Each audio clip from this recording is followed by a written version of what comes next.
Mimi kottu way sitti madda araba yin gammada jiru kottu way sitti madda asho sara kumala kette mal gammadde ya ko bagana gammadi ati gammanna ati gammade gammachu kochu kana kumala kette saru konatti maddu mal kette garu mal gammadi asho mimi ko bagana gammadi ati way gammade trawanti gammade mo sittani madda yero darbe pamana ko sitti jira menjadi sitti madin betamiti kanafu ammo ani bosan betamiti mujawalla kenya sa isa sanarra jalan kajaibana kajaibati kanafu kanafu sitti barbade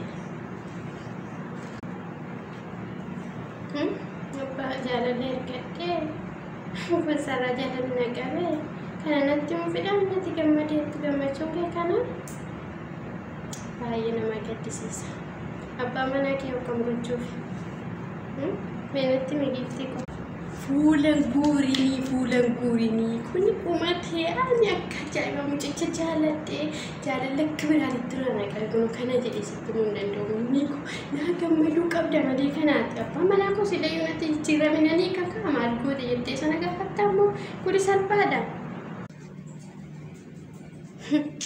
Mazette giftiko. Tikko machine kanaftu salfattu ati safo isatti kette sila sarako. Malta ati gawati wana kasi gurra konna don barbadu lammafa. Mal jechuudha abba mana ko ikin bosa jaalatte. Nafatti tikko machine. Sabu gatte jechuudha kulika. Baay'ee si gatte baay'ee.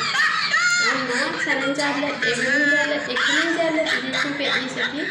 Abba mana ke jabeessi qabe. Kan abba mana ke rasitta deessanii latte. Nada keessa yoo ta'u nan si gurguran isaanii lama kan jaalalli jedhan kan keessaan qaba. Deematis ati siriyyaa koo dhugaa maalitii miti. Hundumtuu kanatti murteessu deemu malee kan naa gammaduu jiru silattu. Anaan jaalalli mucaaraa na qabe akkamiin godhe. Injaaladhu bakka abbaa manaa kun ati jijjiirame si jamarri isa dhiisine akka dhiisinanii gaasin jedhan mucicharra jaalalli na qabe nabbo. Maaf namaan hubattoon jaalalan beektu maanni mimmi koochi biyyaa dhugaa dheedheessi fanaannoodha.